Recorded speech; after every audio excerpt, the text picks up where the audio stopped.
Welcome to the Behind the Cause podcast, presented by Make Good Grow. Each episode we'll hear from an inspiring leader from the third sector and unpick the highs and lows of running a good cause. Sit back, relax and enjoy.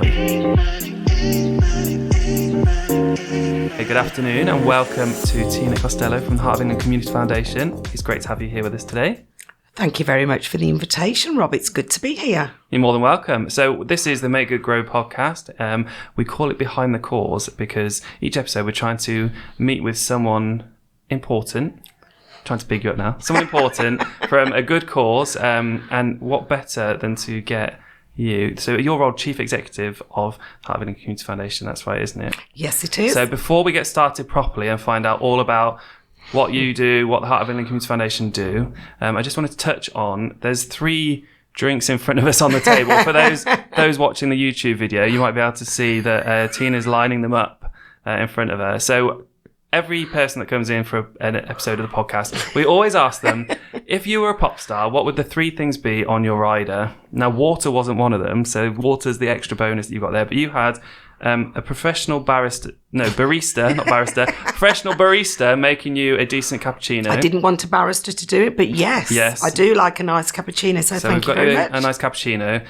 Then you did say some Italian antipasti served by Gino Di Campo. Well, unfortunately, I didn't manage to. Okay. He wasn't answering my calls. I don't know why. I did try. And the last one was a drink. What's your tipple of choice here? It is most definitely an Aperol Spritz. And you did say made by a professional whoever's made mixologist, didn't you? It's beautiful, thank you. Well, but I shan't drink it now whilst I'm working, right? Okay, well, when we finish recording, you can get a bit loose-lipped with the Aperol Spritz.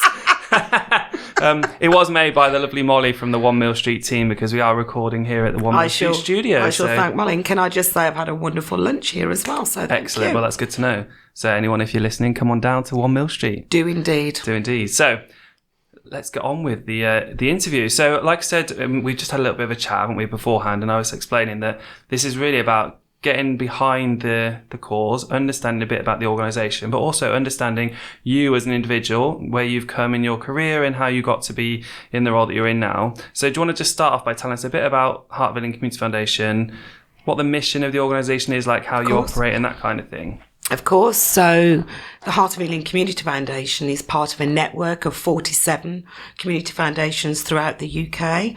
We all have our own specific geography. So our charity supports the West Midlands and Warwickshire communities.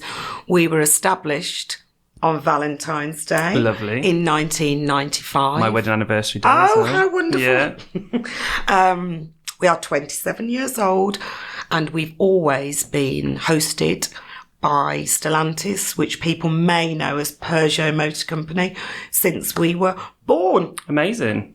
So 27 years. 27 years. So our mission is to help our West Midlands and Warwickshire communities have happier, healthier lives.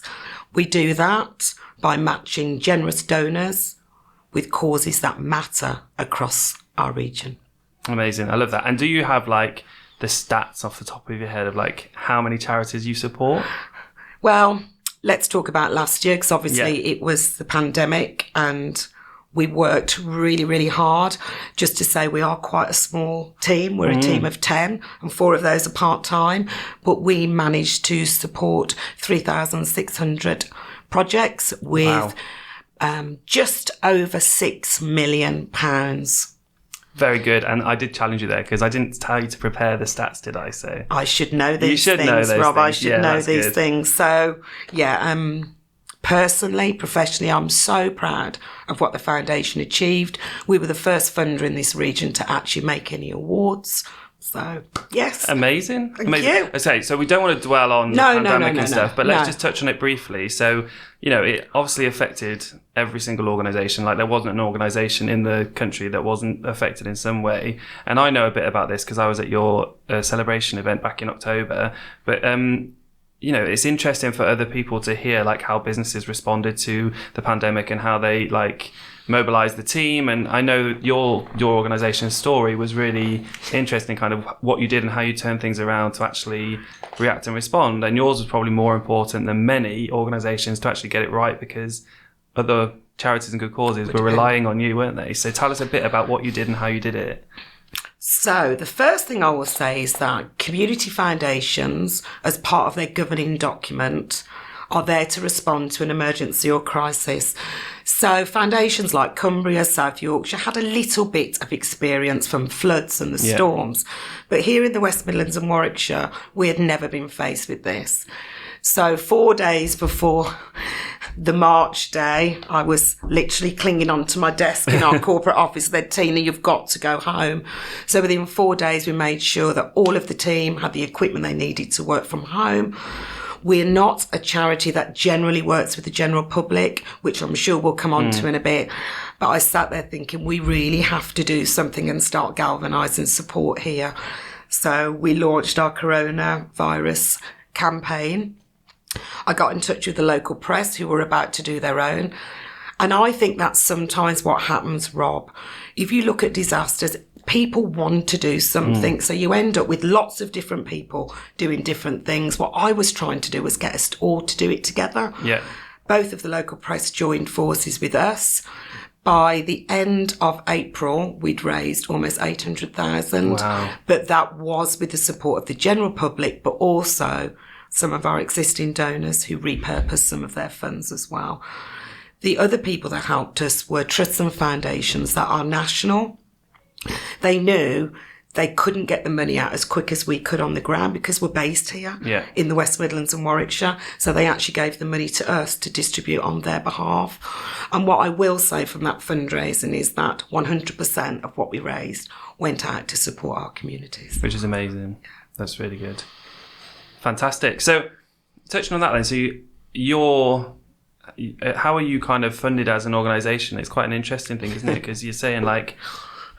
It is interesting. Yeah. So I know we're going to talk a bit about my background, but I did come from the National Lottery, where I was managing a grants programme there. A little bit of a shock when I came to the foundation. I thought, we've got to raise the income to redistribute. And I think that's why we understand about charities applying for money, because we have to do it ourselves. So we work with a range of donors, from corporates, private trusts and foundations, and local authorities to distribute the money on their behalf. They choose us because we have a reach into the local communities. And I think one of the roles that we do play, apart from financial support, I will say to a donor, do you know how many community organisations are literally on your doorstep? But they wouldn't. So I feel that we play an advocacy role for some of the smaller organisations that we support. So yes, so my role predominantly is to bring in and generate income, which is then redistributed out to predominantly smaller grassroots organisations who do vital work in their communities. Yeah. And obviously the work that we're doing with Make Good Grow is really well aligned to Heart of England Community Foundation. So you've been a brilliant buddy, mentor kind of thing to Make Good Grow as an organisation as we've been getting started and stuff, haven't you? So I first met with Nigel a couple of years ago, and he was running this idea about Make Good Grow, and I thought, what a fantastic idea. Yes, groups need money, but it's not always about money. It could be they want somebody to show them how to do a really good social media profile, get their finances in order, their governance. Absolutely love what Make Good Grow do because it complements what we do. Yeah, absolutely. So we can offer a financial support. Well, what Make Good Grow can do is offer that non-financial support that organisations often do need. Yeah. And like we're doing our Christmas campaign at the moment, and it's in partnership with you guys. So you've been kind of pushing and promoting the charities and the good causes that you're supporting already in our direction. And even today, it's a really like nice case study is, you know, we're doing a charity profile each day and trying to match it to a volunteer, which we call a passioneer, skilled volunteer. I love passioneer. A passionate volunteer, Yes.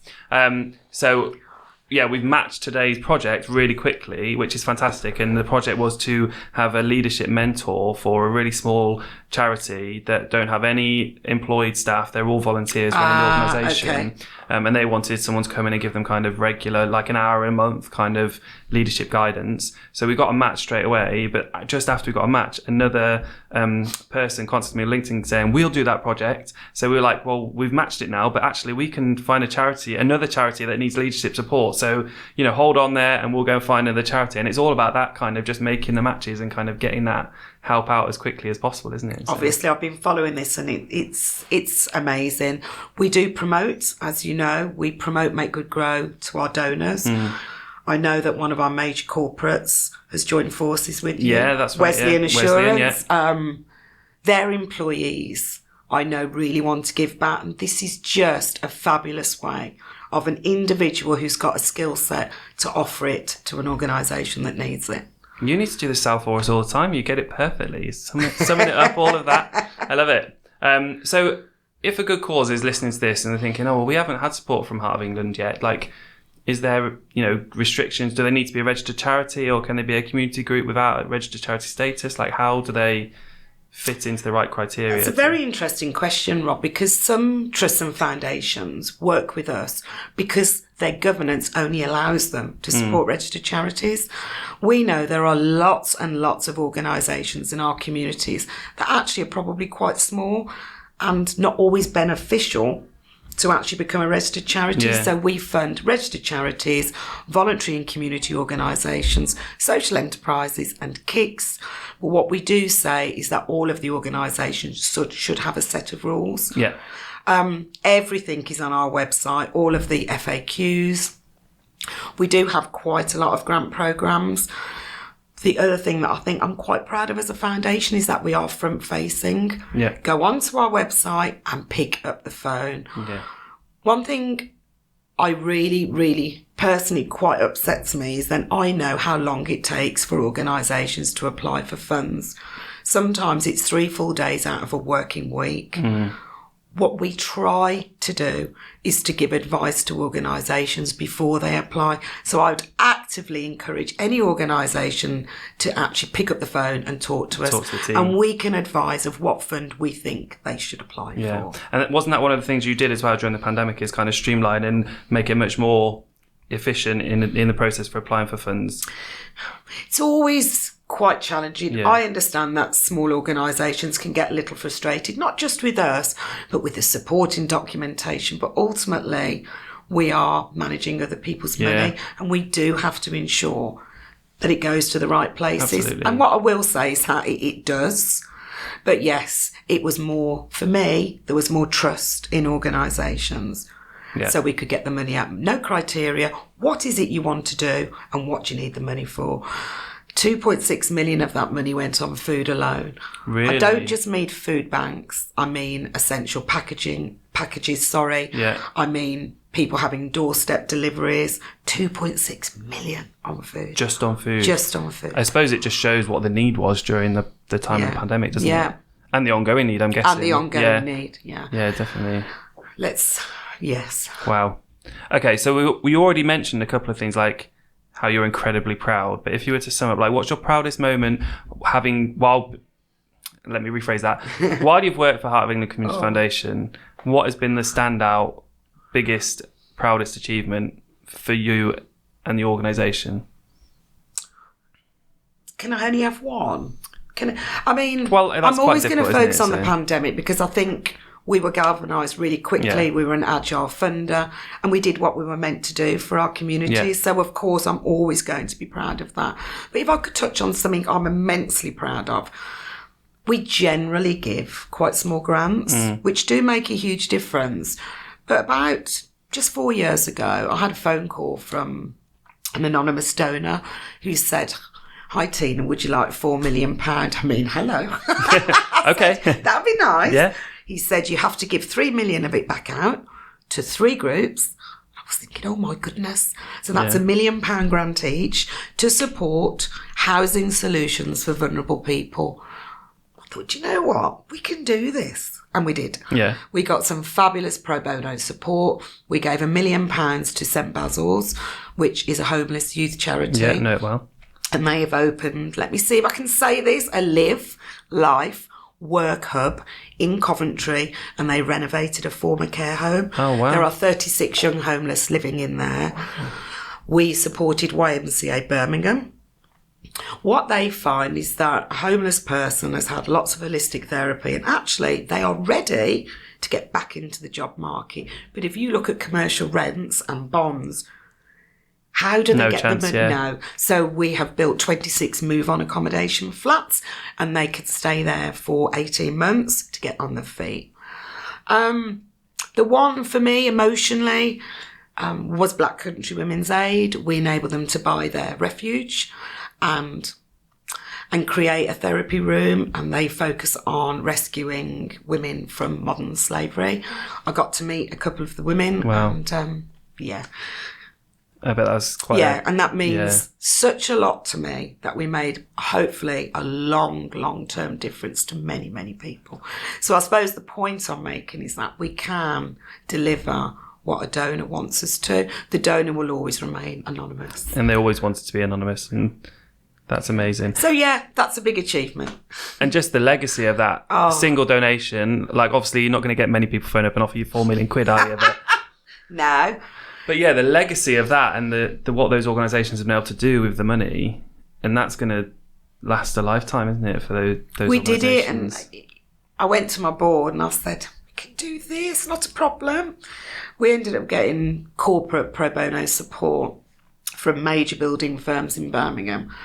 2 of them are trustees now because they actually love what we do. So that was a proud achievement. I love it. That's so good. Okay, so let's talk a little bit about you personally, if you're comfortable to. I love your laugh, I'll have a sip of water for that. You sure you want the water and not the Aperol? I do want the Aperol. You're being very well contained. That's good. So why this organisation? You talked a little bit about, but why Heart of England Community Foundation? Like what about it makes you get out of bed every day? Your personal motivations? You know, sometimes people have asked me this question before, and I don't want to come across as being... It is a wonderful feeling to get up every day and think you're making a difference to somebody's life. And that is the motivation for me. Clearly, with my accent, I am from Birmingham. Are you? Give over. Go on. Although I've moved across the border slightly.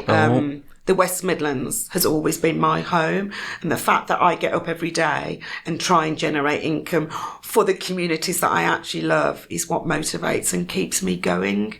I love the organisations we support, love the West Midlands and Warwickshire. So, to be honest, I couldn't ask for a better role. Amazing. I genuinely love it, and I genuinely care about making a difference out there. And you have got a bit of a reputation, haven't you? Yes, I have. Oh, you have? For being quirky. No, just I think a good summary is a tour de force. In fact, when you mention your name to people, they're like, "Oh, she's like a whirlwind, isn't she? She's a tour de force. She's just, yeah." I'm grounded. I understand the issues that communities face. I do. You know, some of it probably from personal experience, and I want to help. You know, you get shit done, I heard. Sometimes, I get roped in to do webinars. And why shouldn't I? I want to know what the challenges are of the organisations, and that helps me be better at my job. Quite like in Tour de Force. Yes, you like that? I like that, yeah. You got on your little badge, like I'm going to put that on the brief intro of this podcast. No, I didn't spill Tina the water. Costello, I didn't Tour spill de the water earlier. Okay. Did you spill a... Oh, dear. Not in the podcast studio, I hope. No. That's all right then. That's okay. Awesome. Yeah. And I think, obviously, you're in the third sector now, and you were at the National Lottery before, which is third sector, really, isn't it? No. No? Not third sector? Completely different? No, they're not. I suppose it's kind of a bit like the civil service, although they support the third sector. Yeah. So I managed awards for all for the West Midlands. And what I will say, it gave me an excellent grounding for what a good grant maker is. Right. I loved working there. It was, it was great. But as I said, it was very different when I left and came to the foundation, because I really did want to work for a charity. Yeah. So was that a motivation to move on, and you specifically wanted to work for a charity? I left school at 16. and I worked for lots of different corporates, and, and you go from role to role. Then when I went to the lottery and I worked my way up there, I thought, I love giving grants. I did. I loved going out doing workshops, meeting all the organisations. So I realised that I'd found my niche in life. So I did definitely want to move on to work for a charity. And of course, this charity, we're quite different, aren't we? And say if I'm on holiday and so, what do you do? I work for a charity, and it's generally, do you have a shop? Or It's quite hard to explain us in one sentence. So that was definitely my motivation. I love that. So we talked about the biggest achievements and proudest achievements of the organisation, but what about you personally in your career? Me in my career, I suppose being chief exec of the foundation. Yeah. If somebody had said to me 15 years ago, do you know what, Tina, one day you'll be the chief exec for charity, I would have gone, no, not me.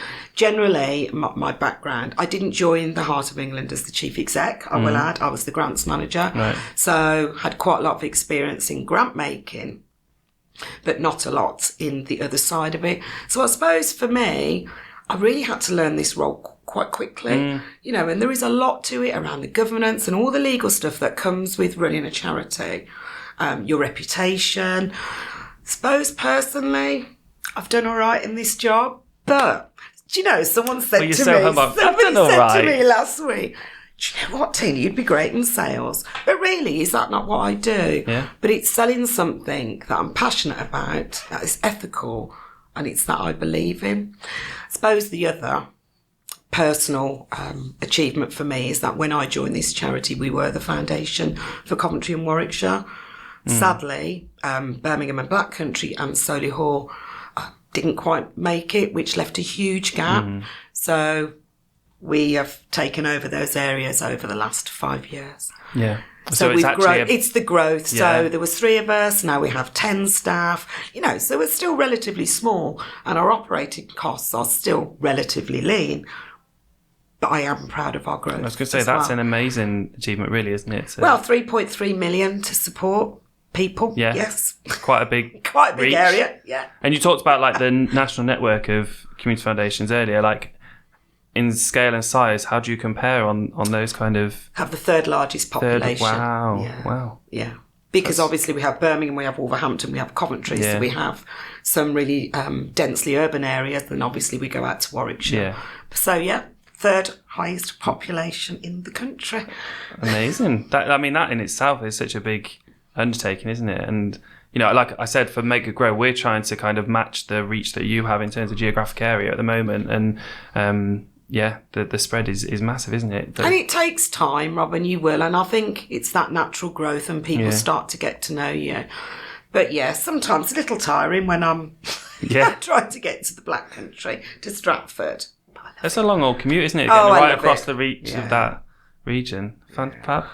I really like how humble you are about those things, those achievements and stuff. And like you said, if you'd have spoken to the 16-year-old girl that left school and went straight into work, that you're going to be running the third biggest... The girl that went to an apprentice, Yeah, I am proud of it. I've, I was brought up in a good working class Irish household.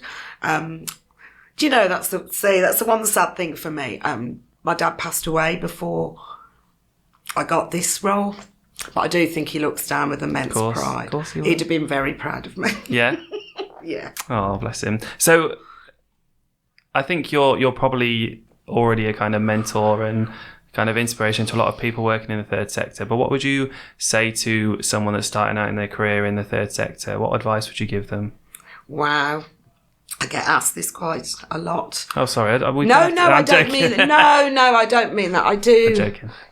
I'm actually doing some mentoring at the moment.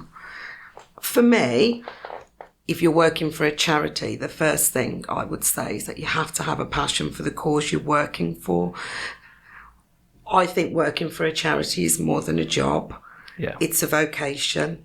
So really, really work for someone or something that you care and have a passion about, and you will naturally do well, and stick with it.